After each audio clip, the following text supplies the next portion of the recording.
Sabe aquele momento em que você descobre que foi um idiota a vida inteira? Pois é, foi exatamente isso que aconteceu comigo.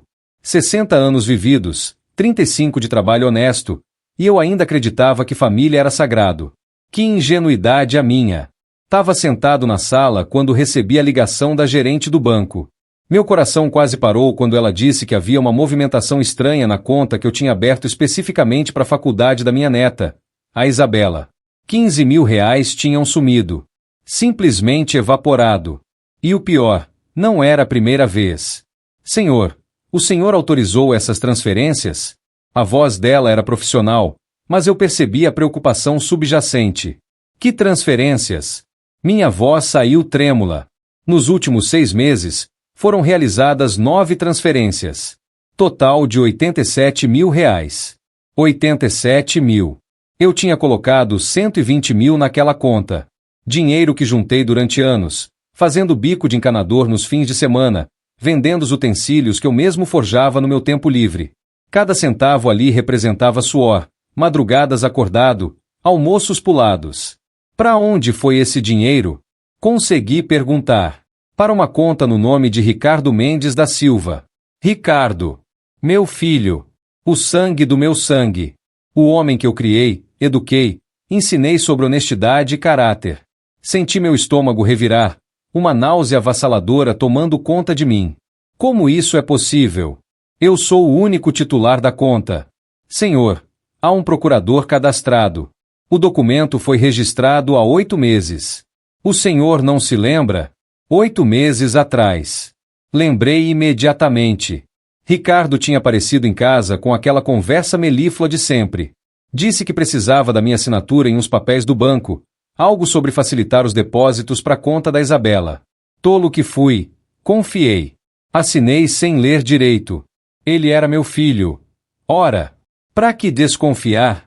Quero bloquear essa procuração imediatamente. Minha voz saiu firme, apesar da tempestade que se formava dentro de mim. Claro, senhor.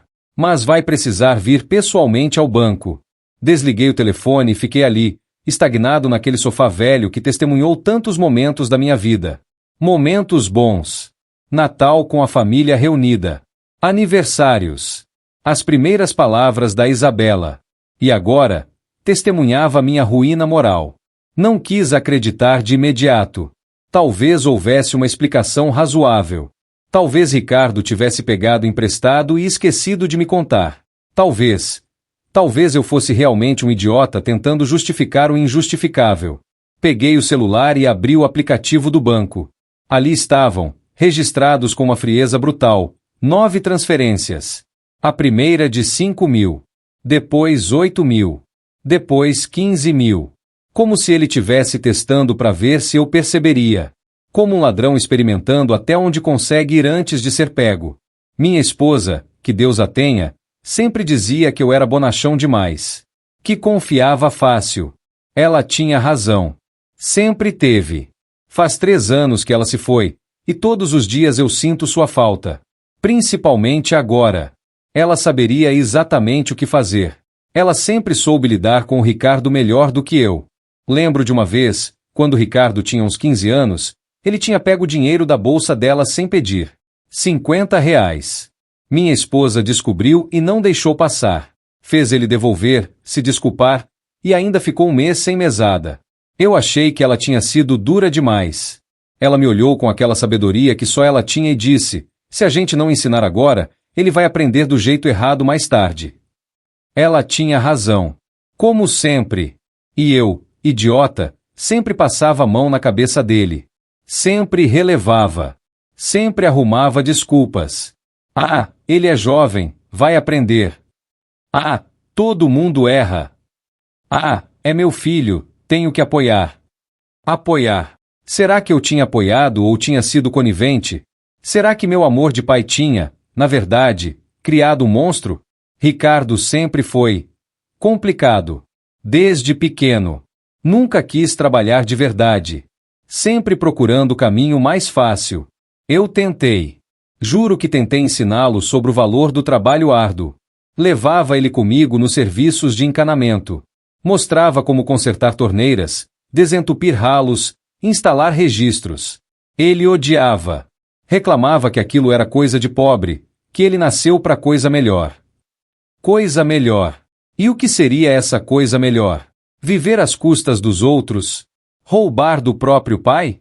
Lembro de um dia específico. Ele tinha uns 17 anos. Eu tinha conseguido um serviço grande, instalar todo o sistema hidráulico de uma casa nova. Pedi para ele me ajudar. O pagamento ia ser bom, e eu tinha prometido dividir uma parte com ele. Ele foi, mas reclamou o tempo todo. Tá muito calor. Minha mão tá doendo. Por que eu tenho que fazer isso? No final do dia, quando o dono da obra elogiou nosso trabalho e disse que a gente tinha feito um serviço impecável, o Ricardo virou para mim e disse: não importa o quanto a gente se esforce, ainda é trabalho braçal. Eu quero mais da vida. Na época, achei que era ambição. Que ele queria crescer, estudar, ser alguém. Incentivei ele a fazer faculdade. Paguei tudo. Cursos preparatórios, material, mensalidade. Ele começou a administração. Largou no segundo semestre. Começou direito. Largou no primeiro. Começou publicidade. Dessa vez nem completou o primeiro mês. Não é pra mim, pai. Sempre a mesma desculpa. Ainda tô procurando minha vocação. Sua vocação, descobri depois, era viver bem sem trabalhar muito. Conseguiu um emprego num escritório, não sei fazendo exatamente o quê. O salário era mediano, mas ele vivia como se fosse executivo. Sempre com roupas caras, restaurantes caros, carro do ano. Eu perguntava: filho, como você consegue manter isso tudo com seu salário? Ah, pai, eu sei administrar meu dinheiro. Não é igual antigamente, hoje em dia tem parcelamento, tem cartão, tem jeito. Jeito. Sempre tinha um jeito. E eu, trouxa, acreditava. A Patrícia, minha ex-nora, sempre foi meio perdida também.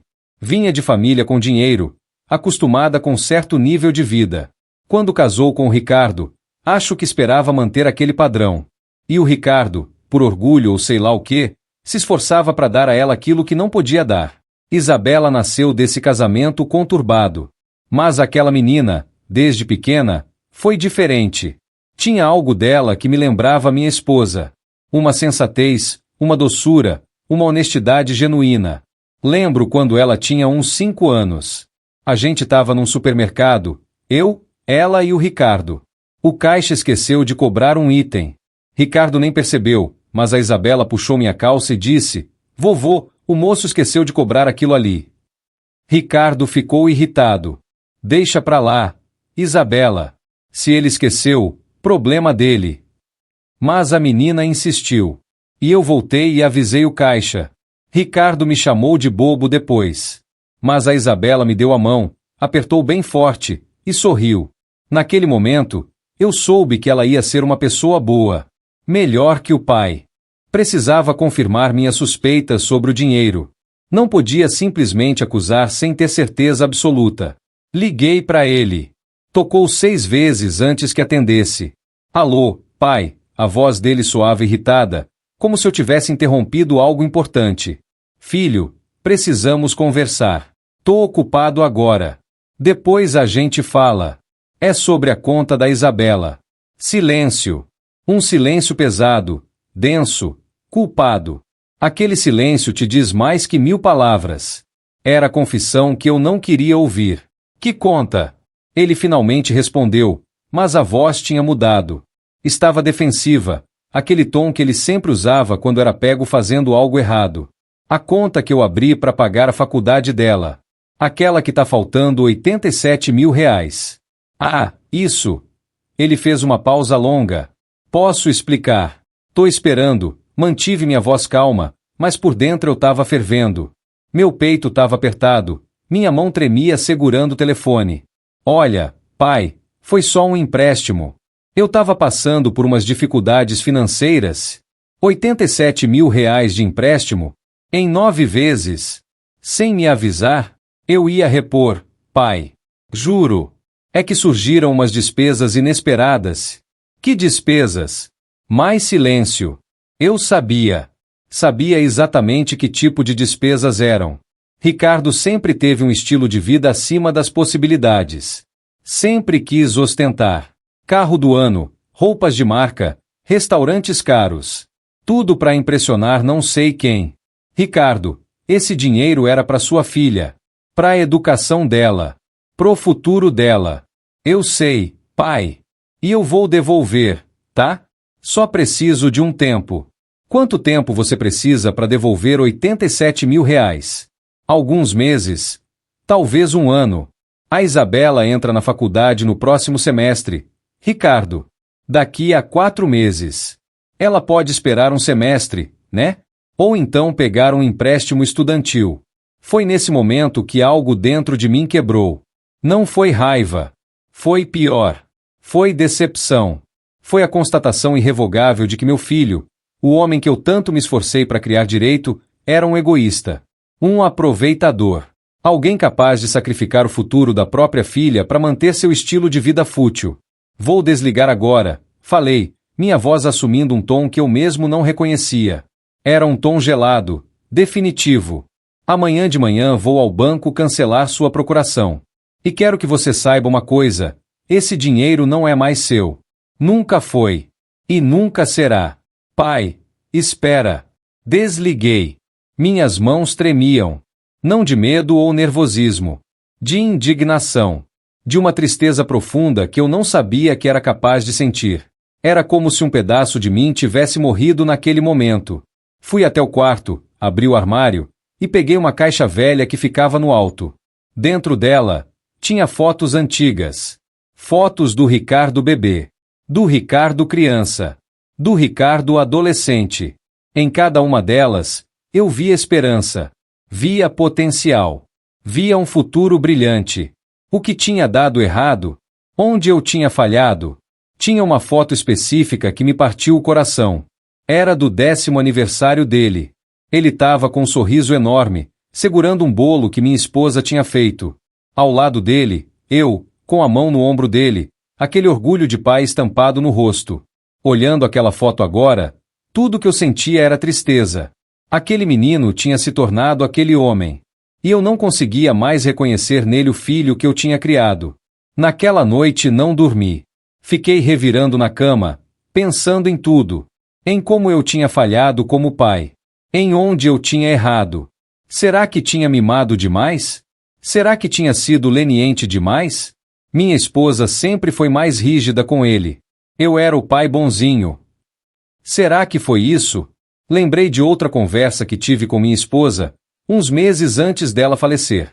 Ela já estava doente, mas a cabeça dela continuava afiada como sempre. Você precisa parar de passar a mão na cabeça do Ricardo. Ela disse. Eu não passo a mão na cabeça dele. Defendi-me. Passa sim. Ele tem 35 anos e ainda age como um adolescente irresponsável. E você sempre arruma desculpa para ele. Ele é meu filho. E a Isabela é sua neta. Pensa nela. Pensa no futuro que ela vai ter com um pai assim. Na época, achei que ela estava sendo dramática. Que estava exagerando por causa da doença, do estresse. Mas não. Ela estava certa. Como sempre. Às 5 da manhã desisti de dormir. Tomei banho, me vesti e fiquei esperando o banco abrir. Fiz um café forte, sentei na mesa da cozinha e fiquei olhando para as paredes. Aquela casa tinha tantas memórias. Eu e minha esposa tínhamos comprado ela há 32 anos. Era pequena, modesta, mas era nossa. Criamos o Ricardo aqui. Recebemos a Isabela aqui quando ela nasceu. Minha esposa morreu aqui, no quarto que dividimos por quase 3 décadas. As paredes tinham fotos de família. Tinham marcas de crescimento do Ricardo. Tinham lembranças de tempos melhores. E agora, aqui eu estava, descobrindo que tinha sido roubado pelo próprio filho. Às 8 em ponto, estava na porta do banco. A gerente me recebeu com aquele sorriso profissional que não chegava aos olhos. Ela sabia. Todo mundo ali sabia. Era escrito na minha cara, mais um velho trouxa roubado pela família. Quero cancelar a procuração, disse sem rodeios. Claro, senhor. Vou providenciar a documentação. Enquanto ela preparava os papéis, olhei em volta. O banco estava cheio de gente. Jovens abrindo contas. Casais financiando apartamentos. Empresários discutindo investimentos. Vida normal acontecendo enquanto a minha desmoronava. Senhor, a gerente me chamou. Tem como eu rastrear exatamente onde esse dinheiro foi gasto? Posso imprimir um extrato detalhado. Vai levar alguns minutos. Esperei. Cada minuto parecendo uma eternidade. Olhei pro relógio. 8h15. 8h20. 8h25. A cada minuto que passava, minha ansiedade aumentava. Quando ela voltou com o extrato, 6 páginas de operações, senti meu coração afundar ainda mais. Ali estava tudo. Cada transferência. Cada pagamento. E para onde tinha ido o dinheiro? Loja de eletrônicos. Concessionária de carros. Loja de roupas de luxo. Restaurantes caros. Uma viagem para a praia que custou R$12.000. R$12.000 numa viagem. Enquanto eu, o idiota do pai, comia pão com ovo para economizar e colocar mais dinheiro na conta da neta. Tinha uma despesa de R$8.000 numa joalheria. Provavelmente um presente para Patrícia. Tinha outra de 15.000 numa concessionária. Sinal de um carro novo, com certeza. Tinha várias pequenas, de 500, R$1.000, em restaurantes chiques. Cada linha daquele extrato era uma facada. Cada número era uma traição. O senhor gostaria de registrar um boletim de ocorrência? A gerente perguntou delicadamente. Tecnicamente, isso configura apropriação indébita. Apropriação indébita. Nome bonito para roubo. Roubo do próprio filho. Pensei em fazer isso. Pensei seriamente. Mas não. Não ia expor minha família desse jeito. Não ia colocar meu filho na cadeia, por mais que ele merecesse. Além do mais, que bem isso faria? Ia devolver o dinheiro? Não. Ia só destruir de vez qualquer chance de reconciliação. Ia colocar um estigma permanente na família. E a Isabela? Como ela ia lidar vendo o pai sendo preso pelo avô? Não, respondi. Só quero que ele não tenha mais acesso a essa conta. Entendo, ela disse, e realmente parecia entender. Provavelmente já tinha visto isso acontecer dezenas de vezes. Família se destruindo por dinheiro. Vou precisar que o senhor assine aqui, aqui e aqui. Assinei cada papel com uma determinação que eu não sentia há anos. Era como se cada assinatura fosse um rompimento, um corte, uma declaração de independência da minha própria ingenuidade. Pronto, ela disse. A procuração está cancelada. Mais alguma coisa? Sim. Quero transferir o que sobrou dessa conta para outra. Uma que só eu tenha acesso. E dessa vez, sem procurador. Nunca mais. Perfeitamente possível. Podemos abrir uma conta poupança em seu nome agora mesmo. Restavam R$33.000. Não era o suficiente para pagar toda a faculdade da Isabela, mas dava para começar. E eu ia arrumar o resto. Nem que tivesse que trabalhar até cair. Enquanto a gerente preparava a nova conta, fiquei pensando. 33.000. A faculdade de veterinária custava aproximadamente 20.000 por ano. 4 anos. 80.000 no total. Eu tinha perdido mais da metade. Mas não ia desistir. De jeito nenhum. Pronto, senhor. Ela me entregou os documentos da nova conta. Esta aqui só o senhor tem acesso. E recomendo fortemente que não compartilhe os dados com ninguém. Pode deixar. Aprendi minha lição. Quando saí do banco, meu celular não parava de tocar. Ricardo. Ligou 12 vezes. Mandou 23 mensagens. Todas variações do mesmo tema. Pai, precisamos conversar. Não faz isso, você está exagerando. Foi só um empréstimo. Empréstimo. Como se empréstimo fosse algo que você pega sem avisar. Como se empréstimo fosse algo que você não tem intenção de devolver. Ignorei todas. Tinha coisas mais importantes para fazer. Precisava conversar com a Isabela. Ela merecia saber a verdade. Não ia descobrir pelos outros. Não ia ser surpreendida. Ia ouvir de mim, com toda a honestidade que ela merecia. A Isabela tem 18 anos. É uma menina doce, estudiosa, o oposto completo do pai. Não sei como, mas ela herdou mais da avó que do Ricardo.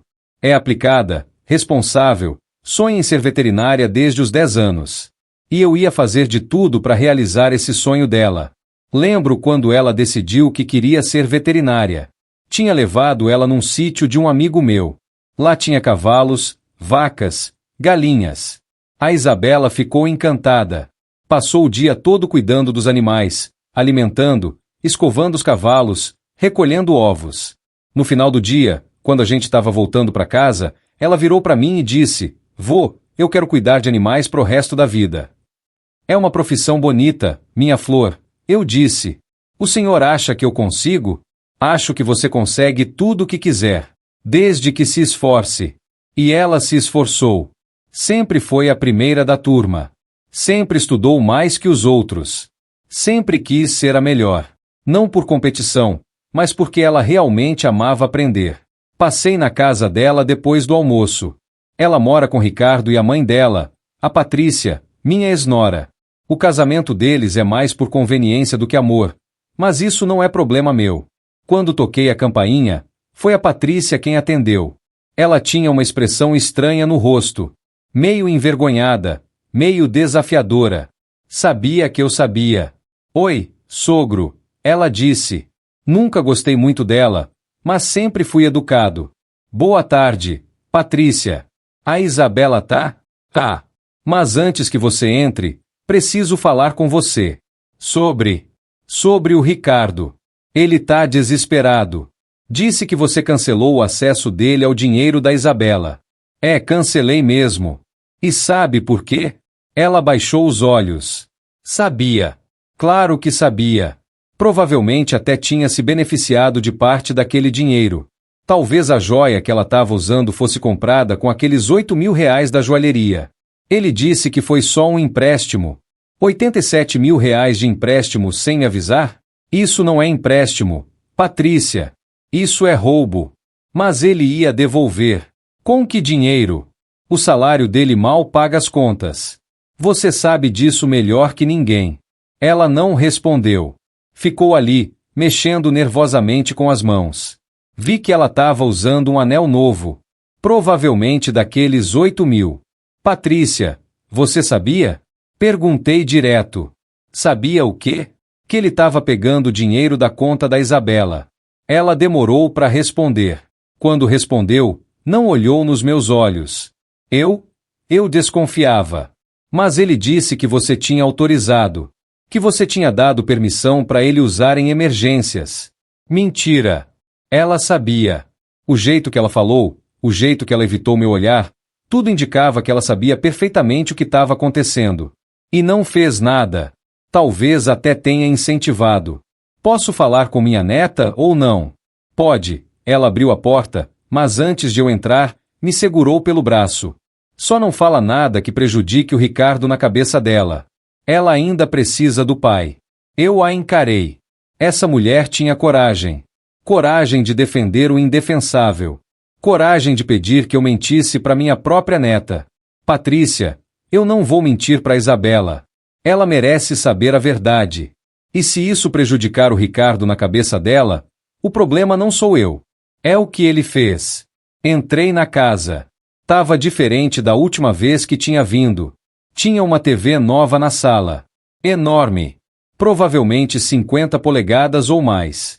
Será que tinha saído do dinheiro da Isabela também? Olhei em volta. Móveis novos. Quadros novos nas paredes.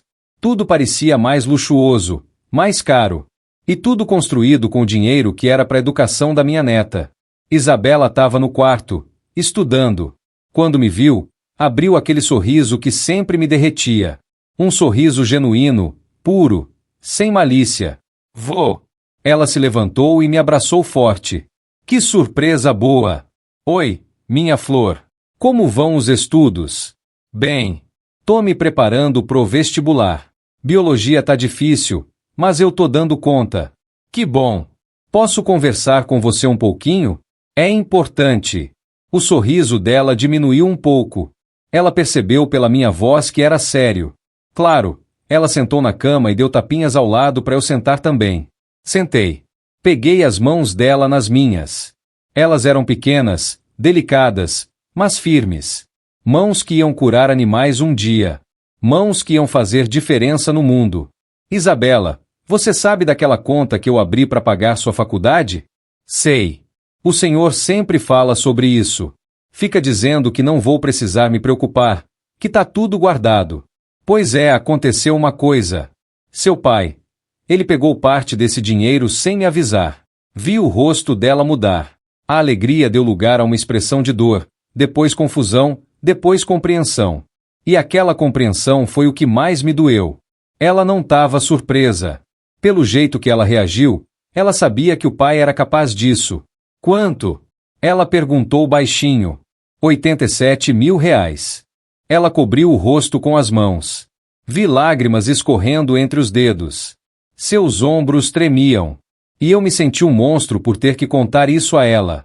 Mas ela precisava saber. Isabela. Tentei consolá-la, puxando ela pro meu peito. Eu sabia, ela soluçou. Eu sabia que ele estava gastando dinheiro que não tinha. A viagem que fizemos no mês passado. O carro novo. A TV. Os móveis. Eu perguntei onde ele tinha conseguido dinheiro e ele disse que tinha sido promoção no trabalho. Mas eu sabia que era mentira. Como você sabia? Porque eu ouvi ele discutindo com a mãe. Ela estava preocupada com as contas, dizendo que não iam conseguir pagar o aluguel. E no dia seguinte, ele apareceu com dinheiro. Disse que tinha resolvido. Eu perguntei como, e ele mudou de assunto. Por que você não me contou?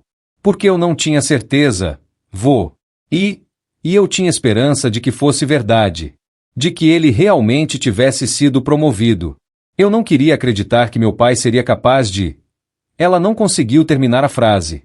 Não é sua culpa, minha flor. Nada disso é sua culpa. Mas vô. Eu devia ter falado com o Senhor. Eu devia ter percebido. Eu devia ter. Nada disso é culpa sua. Segurei as mãos dela com mais força. Olha para mim, Isabela. Nada disso é culpa sua. Seu pai é um adulto. As escolhas dele são responsabilidade dele. Não sua. Ela chorou mais um pouco, e eu fiquei ali, segurando suas mãos, sentindo meu coração se partir. A Isabela não merecia isso. Ela não merecia ter um pai como o Ricardo. Mas, infelizmente, a gente não escolhe a família que nasce. Depois de uns minutos, ela se acalmou um pouco. Limpou as lágrimas com as costas da mão e me olhou com aqueles olhos vermelhos, mas determinados. E agora? Ela perguntou. Não vai ter dinheiro para a faculdade? Vai ter, sobrou 33 mil na conta.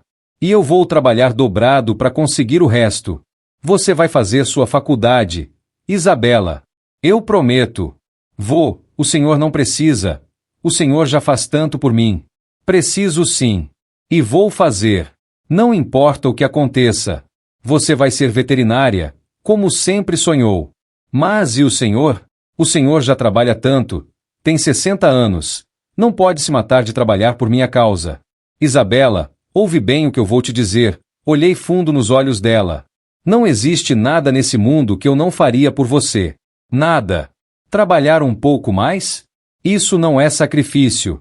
Sacrifício seria te ver desistir do seu sonho. Isso sim seria insuportável. Ela me abraçou de novo, forte, como se tivesse medo que eu fosse desaparecer. Eu te amo, vô. Muito. Também te amo, minha flor. Mais que tudo. Naquele momento, tomei outra decisão. Uma decisão que vinha amadurecendo desde a manhã. Isabela, eu preciso que você me prometa uma coisa. O quê? Não conta pro seu pai que a gente conversou sobre isso. Deixa ele achar que você não sabe de nada. Por quê? Porque eu quero ver até onde vai a capacidade dele de mentir. Quero ver se ele vai ter coragem de olhar para você nos olhos e fingir que não fez nada de errado. Ela concordou, mas eu vi que aquilo pesava nela. Ter que fingir que não sabia. Ter que agir normal perto do pai. Ter que esconder a decepção. Mas ela era forte. Mais forte que eu na idade dela. Conversamos mais um pouco, sobre a faculdade, sobre seus sonhos, sobre como ela imaginava o futuro. Ela queria ter uma clínica própria um dia. Queria especializar em animais silvestres. Queria fazer diferença. E ia fazer. Eu tinha certeza disso.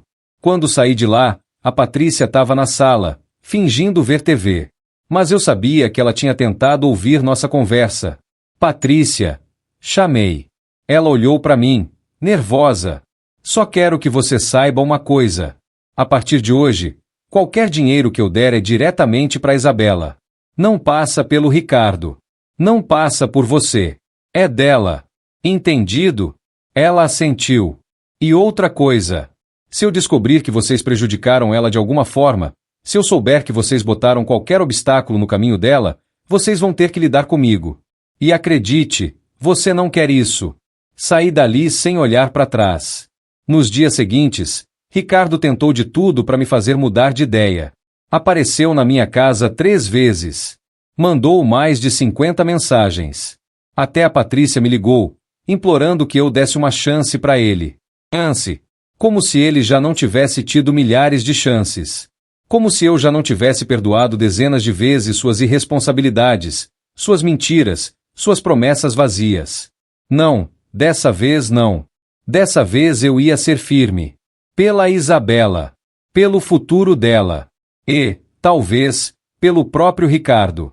Às vezes, a melhor coisa que a gente pode fazer por alguém é não proteger das consequências dos próprios atos.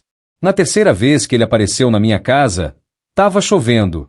Uma daquelas chuvas fortes, torrenciais. Ele bateu na porta por quase 5 minutos antes que eu abrisse. Quando abri, ele estava encharcado. O cabelo grudado na testa, a roupa ensopada, pingando água no chão. Pai, por favor, ele disse, quase implorando. Precisamos conversar. Não tem nada para conversar, Ricardo. Tem sim. Eu posso explicar tudo. Eu posso devolver o dinheiro. Eu posso consertar isso. Com que dinheiro você vai devolver 87 mil reais? Com teu salário que mal paga tuas contas? Vendendo aquele carro que você comprou com o dinheiro da tua filha? Devolvendo aquela TV gigante que tá na tua sala? Eu vou arrumar um jeito. Vou pegar emprestado com alguém. Vou fazer o que for preciso. Você já fez o que achou preciso, Ricardo. Roubou do seu próprio pai. Tirou o dinheiro que era para a educação da sua filha. Para quê? Para comprar um carro novo? Para fazer uma viagem? Para impressionar os outros com um estilo de vida que você não pode ter? Não foi assim. Foi exatamente assim. Eu tenho o extrato aqui. Puxei as folhas, já meio amassadas de tanto que eu tinha olhado. Quer que eu leia para você? 12 mil numa viagem. 15 mil de entrada num carro. 8 mil em joias. 5 mil em restaurantes. Quer que eu continue? Pai, eu. Não me chama de pai. Um filho não faz isso com o pai. Um filho não rouba a educação da própria filha. Vi algo quebrar dentro dele naquele momento. Talvez fosse a primeira vez que eu tinha sido realmente duro com ele. Talvez fosse a primeira vez que ele entendeu que tinha ido longe demais. Ou talvez fosse só teatro, e ele continuasse sendo o mesmo egoísta de sempre. Eu sinto muito, ele disse, e pela primeira vez pareceu sincero. A voz saiu embargada. Eu sinto muito mesmo, pai. Eu também sinto, respondi, e era verdade. Sinto por ter criado um filho capaz de fazer isso. Sinto por ter falhado como pai. Sinto por sua filha ter um pai assim. Você não falhou.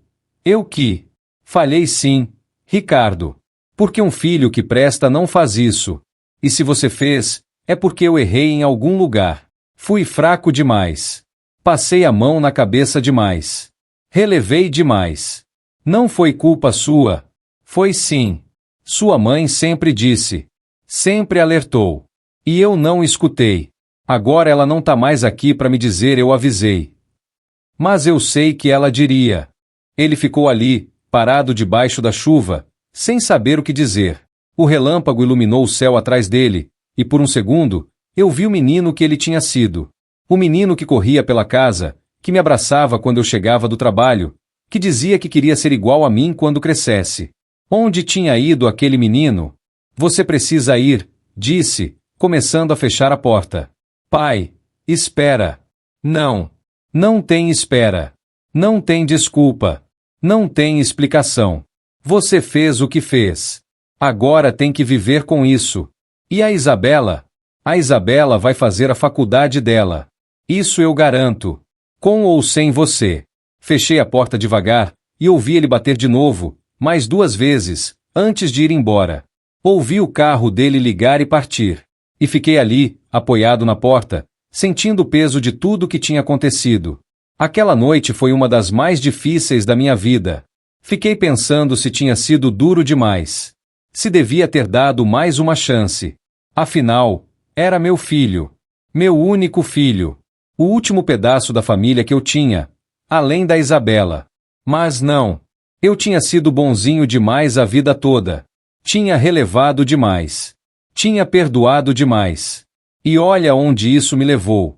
Tinha criado um homem que era capaz de roubar da própria filha. Não ia cometer o mesmo erro 2 vezes. Nos meses seguintes, mergulhei no trabalho como nunca antes. Voltei a aceitar todos os serviços de encanamento que apareciam, por menores que fossem. Consertava torneiras pingando por R$ 50. Desentupia ralos por 80. Instalava registros, trocava canos, fazia manutenção em caixas d'água. Comecei a trabalhar também nos finais de semana. Sábado e domingo, das 8 da manhã às 6 da tarde. Meu corpo reclamava. 60 anos não são 20. As costas doíam no final do dia. Os joelhos reclamavam quando eu tinha que agachar. As mãos ficavam dormentes de tanto apertar ferramentas. Mas eu não parava. Cada nota de 50 que eu ganhava ia direto para a conta da Isabela. Cada centavo economizado era mais um tijolo na construção do futuro dela. Teve um dia que eu fiz 4 serviços. Comecei às 7 da manhã consertando um vazamento numa residência. Depois fui para um apartamento trocar uma válvula de descarga. De tarde, instalei uma torneira nova numa casa. E de noite, já quase escuro, desentupi um ralo numa cozinha industrial. Quando cheguei em casa, eram quase 10 da noite. Mal conseguia mexer os braços. Tomei banho, comi um miojo rapidinho e caí na cama. Mas antes de dormir, olhei pro extrato da nova conta. Tinha depositado R$ 250 naquele dia. 250. Parecia pouco perto dos 87 mil que eu precisava recuperar. Mas era alguma coisa. Era progresso. Ricardo tentou me procurar mais algumas vezes, mas eu sempre encontrava uma desculpa para não atender. Não estava pronto para conversar com ele. Talvez nunca estivesse. Uma vez, ele conseguiu me pegar desprevenido. Eu estava voltando de um serviço, todo sujo de graxa e cimento, quando encontrei ele na porta de casa. Pai, ele disse, eu sei que você não quer falar comigo, mas... Você tá certo. Eu não quero. Só me dá 5 minutos. Por favor. Olhei para ele. Parecia cansado, mais magro. Tinha olheiras profundas. Será que estava tendo insônia? Será que o peso da culpa estava tirando o sono dele? Tá bem. 5 minutos. Cedi, destravando a porta. Entramos. Ele ficou parado na sala, como se não soubesse por onde começar. Fala logo, Ricardo. Tô cansado. Eu vendi o carro. E daí? E vou devolver o dinheiro. Pelo menos parte dele. Consegui 20 mil pela venda. 20 mil? Você comprou um carro de 50 mil com o dinheiro da sua filha e vendeu por 20? Eu comprei financiado. Paguei só a entrada com aquele dinheiro. Mas o financiamento estava me afogando. Tive que vender para me livrar das parcelas. Então nem os 50 mil completos tinham ido pro carro. Só a entrada. O resto tinha sido gasto em outras futilidades. E os 20 mil? Eu trouxe. Ele tirou um envelope do bolso. Era fino, provavelmente cheque. É pra conta da Isabela. Peguei o envelope. Abri. Era um cheque mesmo. 20 mil reais. Isso não apaga o que você fez, disse. Eu sei. Mas é um começo. Eu vou devolver tudo, pai. Pode levar tempo, mas eu vou devolver. Você devia ter pensado nisso antes de pegar. Eu sei. Eu sei que fui um idiota. Um egoísta. Um péssimo pai. Era a primeira vez que eu ouvia ele admitir isso. Que ele era um péssimo pai. Parte de mim sentiu uma satisfação amarga com aquela confissão. Mas outra parte, a parte que ainda era pai, sentiu pena. Ricardo, eu não sei se a gente vai conseguir voltar a ter a relação que tinha, disse, minha voz saindo mais cansada do que eu esperava. Você quebrou minha confiança. E confiança é difícil de reconstruir. Eu sei. Mas eu quero tentar. Eu preciso tentar. Pela Isabela. Ela precisa do avô. Ela nunca deixou de ter o avô. Quem ela perdeu foi o pai. Quando você roubou dela, quando você tirou o futuro dela, você deixou de ser pai.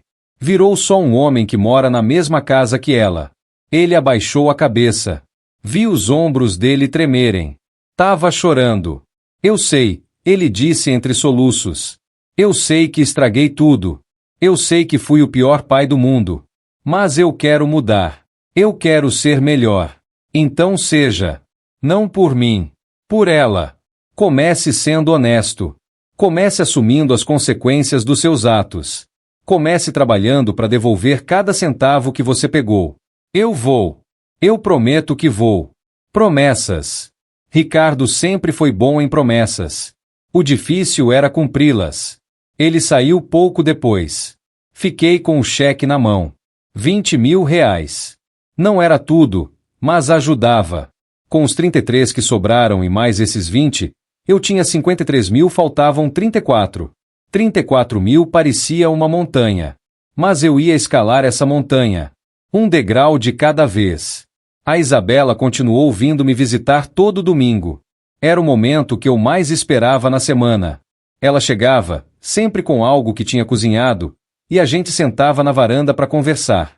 Num desses domingos, ela chegou com uma expressão estranha. Vô, preciso te contar uma coisa, ela disse. O que foi? Meu pai, ele vendeu o carro. E os móveis novos da sala. E até a TV. Eu sei. Ele me contou. O senhor sabia? Ele disse que ia usar o dinheiro para devolver pro senhor. Disse a mesma coisa para mim. Trouxe 20 mil. Já depositei na sua conta. Ela ficou quieta por um momento, processando. Ele tá diferente, vô. Mais quieto. Mais, sei lá. Mais presente, de certa forma. Ele até começou a fazer as refeições com a gente. Antes, ele sempre comia no quarto, vendo TV. Isso é bom. É. Mas também é estranho. Parece que ele tá tentando consertar as coisas. E como você se sente com isso? Confusa. Parte de mim quer acreditar que ele mudou. Mas outra parte tem medo de que seja só temporário. Que daqui a uns meses ele volte a ser como era antes. É natural ter medo, minha flor confiança leva tempo para ser reconstruída. E às vezes, nunca volta a ser como era antes. O senhor acha que vai conseguir perdoar ele? Essa pergunta me pegou desprevenido. Perdão. Eu tinha pensado muito sobre isso nas últimas semanas. O que significava perdoar? Significava esquecer o que ele fez? Significava voltar a confiar cegamente? Ou significava apenas deixar de carregar o peso da raiva? Não sei, Isabela. Perdão é complicado. Não é um interruptor que a gente liga e desliga. É um processo. E cada pessoa tem seu próprio tempo. Mas o senhor pelo menos está tentando? Oh. Não por ele, mas por mim. Porque carregar raiva é pesado. É cansativo. E eu já tô cansado demais. Ela me abraçou. E ficamos ali, avô e neta, compartilhando um momento de silêncio que dizia mais que 1000 palavras. Os meses foram passando. Eu continuei trabalhando feito louco. Cada dia era uma batalha contra o cansaço, contra a idade, contra as dores do corpo. Mas toda vez que eu pensava em desistir, lembrava da Isabela, do sorriso dela, dos sonhos dela, e encontrava forças para continuar. Em 3 meses, consegui juntar mais 12 mil reais. Com os 53 que já tinha, agora eram 65 mil, faltavam 22 para completar o que o Ricardo tinha roubado. E faltavam apenas 15 para ter o mínimo necessário para os 2 primeiros anos de faculdade. Foi nessa época que aconteceu algo inesperado. Recebi uma ligação de um antigo cliente, um empresário que eu tinha feito serviço uns anos atrás. Ele estava abrindo um prédio comercial novo e precisava de alguém para instalar todo o sistema hidráulico. Quanto você cobra por um serviço desses? Ele perguntou. Depende do tamanho do prédio, da complexidade. 20 andares. Sistema completo. Água, esgoto, gás. Era um trabalho enorme. Ia levar meses. Mas o pagamento também seria enorme. Preciso fazer um orçamento. Ver o projeto, calcular material, mão de obra. Sem problema. Vem aqui amanhã, a gente conversa. Ui. Analisei o projeto. Era complexo, mas nada que eu não conseguisse fazer. Calculei tudo direitinho, material, tempo, mão de obra. O total deu R$ 140 mil. Era muito dinheiro.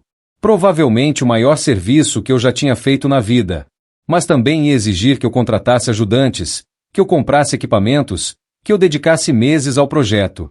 Apresentei o orçamento. Ele nem piscou. Fechado. Quando você pode começar? Semana que vem. Assinamos o contrato. Eu ia receber o pagamento em parcelas. Metade no início, metade na conclusão. 70 mil no começo. Mais que suficiente para garantir a faculdade da Isabela. Quando contei para ela, ela chorou de alegria. Vô, isso é incrível. O senhor conseguiu. A gente conseguiu, minha flor. Você com suas notas excelentes, que vão te dar bolsa. Eu com meu trabalho. A gente conseguiu juntos. O trabalho no prédio foi puxado. Acordava às 5 da manhã. Chegava em casa às 8 da noite. Fins de semana eram de planejamento, compra de material, supervisão. Contratei 3 ajudantes.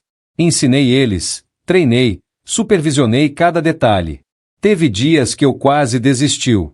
Teve dias que as dores eram tão fortes que eu mal conseguia sair da cama. Mas eu pensava na Isabela. E levantava. E ia trabalhar. Ricardo continuou depositando dinheiro na conta. Não era muito, 500 mil reais por mês. Mas era consistente. Ele tinha arrumado um segundo emprego. Eu soube. Tava trabalhando à noite como motorista de aplicativo. Parte de mim ficou orgulhosa disso. Que ele estava finalmente trabalhando de verdade, suando, se esforçando. Mas outra parte ficou amarga. Porque tinha levado uma tragédia para ele fazer isso? Porque ele não tinha feito isso desde o começo? Um dia, eu estava no prédio, no 10º andar, instalando uns registros, quando ouvi uma voz conhecida. Pai? Olhei para trás. Era Ricardo. Ele estava vestido com roupa de trabalho, capacete na cabeça, segurando uma caixa de ferramentas. O que você está fazendo aqui? Perguntei, surpreso. Eu fui contratado como ajudante de eletricista. Não sabia que você estava trabalhando aqui. Ficamos nos encarando.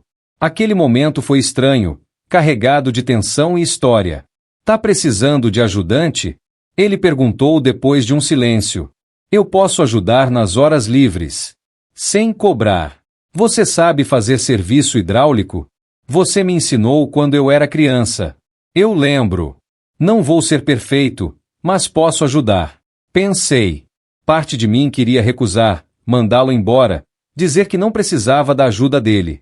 Mas outra parte via uma oportunidade. Uma oportunidade de reconstrução. De ensinar de novo. De talvez, só talvez, reconectar. Tá bem. Mas você segue minhas ordens. Sem reclamação. Sem preguiça. Entendeu? Entendido. E assim, pai e filho voltaram a trabalhar juntos. Não era como antigamente. Não tinha aquela leveza, aquela alegria. Mas tinha algo. Um começo de algo. Uma possibilidade. Nos dias seguintes, Ricardo aparecia toda vez que tinha tempo livre. Ajudava a carregar material, segurava tubos enquanto eu soldava, passava ferramentas. E não reclamava. Nenhuma vez. Teve um dia que a gente terminou tarde, quase 9 da noite. Eu tava exausto. Ricardo também. A gente sentou no chão do 10º andar, comendo sanduíches que ele tinha trazido. Por que você fez isso? Perguntei de repente. Fiz o quê? Pegou o dinheiro. Você sabia que era para Isabela. Você sabia o quanto eu tinha me esforçado para juntar aquilo. Por que você fez? Ele demorou para responder. Ficou olhando pro sanduíche na mão, como se as respostas estivessem escritas ali. Porque eu sou fraco, ele disse finalmente. Porque eu sempre quis ter uma vida que eu não podia ter. Porque eu tenho vergonha de ser quem eu sou. Vergonha? Vergonha de ser filho de encanador. Vergonha de não ter dinheiro.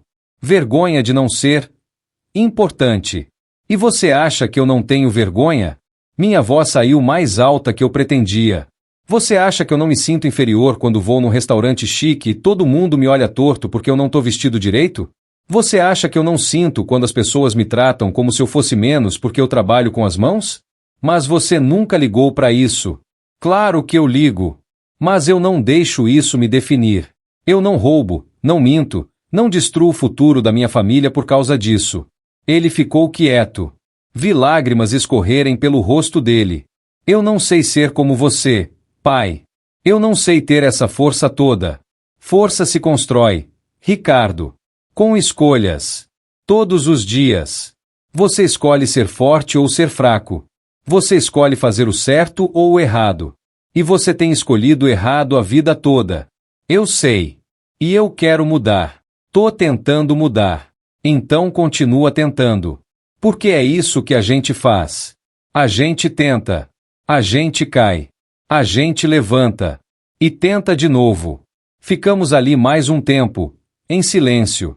Não era reconciliação. Não era perdão. Mas era algo. Era comunicação. Era honestidade. Era um passo. Os meses foram passando. O trabalho no prédio avançava. A conta da Isabela crescia. E Ricardo continuava aparecendo, ajudando, trabalhando. Ele emagreceu, ganhou músculo, ficou com a pele mais escura de tanto sol. E algo nele mudou. Não sei explicar direito o que, mas mudou. Teve um sábado que ele apareceu na minha casa, sem avisar. Tava com uma expressão séria. Pai, preciso falar com você. Fala. Eu vendi o apartamento. Como assim você vendeu o apartamento? Onde vocês vão morar? A gente vai alugar um lugar menor, mais barato. O apartamento tava no meu nome, mas eu ainda tava pagando. Vendi, quitei o que devia, e sobrou 40 mil. 40 mil? É. E eu quero devolver para você. Pra conta da Isabela. Ele colocou um envelope na mesa. Grosso dessa vez. Provavelmente dinheiro, não cheque. Ricardo, eu sei que não é tudo que eu peguei. Ainda falta, e eu vou continuar trabalhando para devolver. Mas isso já ajuda, né? Peguei o envelope. Abri. Era dinheiro mesmo. Maços de notas. Você tem certeza? Vender o apartamento? Tenho. A gente não precisa morar em lugar chique. A gente precisa é ter a consciência tranquila. E eu não vou ter enquanto não devolver o que peguei. Olhei pro meu filho. Realmente tinha algo diferente nele. Uma maturidade que eu nunca tinha visto antes. Uma responsabilidade. Uma humildade. Tá bem. Vou depositar isso na conta dela. Obrigado, pai, por não ter desistido. De mim. Da Isabela. De nós. Eu nunca vou desistir da Isabela. Disse. Quanto a você, você tá fazendo sua parte. Tá mostrando que mudou. Isso vale alguma coisa. Ele foi embora pouco depois. Fiquei com o dinheiro na mão. Com os 40 mil que ele trouxe, mais os 70 do prédio, mais os 65 que eu já tinha, agora eu tinha 175 mil. Mais que o suficiente para pagar toda a faculdade da Isabela. Tinha conseguido. Contra todas as probabilidades. Com 60 anos nas costas, trabalhando até as dores insuportáveis, eu tinha conseguido. O sonho da minha neta estava garantido. Naquela noite, olhei pro céu estrelado e sussurrei. Conseguimos. Amor. A Isabela vai estudar. Vai ser veterinária. Vai realizar o sonho dela. E juro que senti minha esposa sorrindo, lá de onde quer que ela estivesse. O dia da matrícula da Isabela foi um dos mais felizes da minha vida. Fui com ela. Ajudei a preencher os papéis, paguei a primeira mensalidade, peguei o material didático. Ela estava radiante. Olhos brilhando, sorriso que não cabia no rosto. Tava virando página, começando um novo capítulo. Vô, eu não sei como agradecer, ela disse. Você não precisa agradecer. Só me faz um favor. Qualquer coisa. Seja a melhor veterinária que você conseguir ser. Faça diferença no mundo. E quando você conseguir, quando você tiver sua clínica, quando você estiver realizando seus sonhos, lembra. Lembra que valeu a pena todo o esforço. Eu vou lembrar. Sempre. O primeiro dia de aula dela foi emocionante. Levei ela. Fiquei esperando do lado de fora até ela entrar. Vi ela desaparecer dentro do prédio. Aquela menina que eu tinha visto nascer, que eu tinha visto crescer, que agora estava realizando seu sonho. E naquele momento, todo o sacrifício valeu a pena. Cada madrugada acordado. Cada dor nas costas. Cada refeição simples. Cada gota de suor. Tudo valeu a pena. Porque é isso que a gente faz por quem a gente ama. A gente luta. A gente trabalha. A gente não desiste. Nunca. Hoje, quase um ano depois de tudo que aconteceu, a vida tá diferente. Melhor em alguns aspectos. Ainda complicada em outros. A Isabela tá indo muito bem na faculdade. É uma das melhores alunas. Já tá estagiando em clínicas, cuidando de animais, fazendo exatamente o que sempre quis. O Ricardo tá tentando. Continua trabalhando 2 empregos. Continua depositando dinheiro todo mês. Já devolveu mais da metade do que pegou. A gente não tem a relação de antes. Provavelmente nunca teremos. Mas a gente conversa. A gente trabalha junto às vezes. E isso é alguma coisa. Eu continuo trabalhando, mas menos. 601 anos agora. O corpo pede descanso. Mas eu ainda faço uns bicos aqui e ali. Não por necessidade, mas porque o trabalho me define. Sempre definiu. E toda vez que eu vejo a Isabela, com aquele jaleco branco, cuidando dos animais com tanto carinho, eu sei que fiz a coisa certa. Que lutei a luta certa. Que protegi quem precisava ser protegido. Porque é isso que importa no final. Não é quanto dinheiro você tem. Não é que carro você dirige. Não é onde você mora. É o que você faz pelas pessoas que você ama. É como você protege seus sonhos. É a diferença que você faz. E eu fiz diferença. Na vida da Isabela. Na vida do Ricardo. De certa forma. Na minha própria vida. Aprendi que família não é desculpa para comportamento destrutivo. Que amor não significa ser capacho. Que às vezes, proteger quem você ama significa tomar decisões difíceis, dolorosas. Aprendi que confiança é frágil. Que perdão é complicado. Que reconstrução é possível, mas nunca igual ao original. E aprendi que eu sou mais forte do que pensava. Que com 60 anos, eu ainda consigo fazer diferença. Que nunca é tarde para lutar pelo que é certo. Se eu pudesse voltar no tempo, faria tudo de novo? Sim. Cancelaria o acesso do Ricardo? Sim. Trabalharia até os ossos doerem? Sim. Porque a Isabela merecia. E eu tinha que ser forte o suficiente para garantir que ela tivesse o que merecia. Hoje, quando me olho no espelho, vejo um homem cansado, com rugas profundas, cabelos mais brancos, mãos calejadas. Mas também vejo um homem que não desistiu, que lutou, que venceu. E isso, no final das contas, é tudo que importa.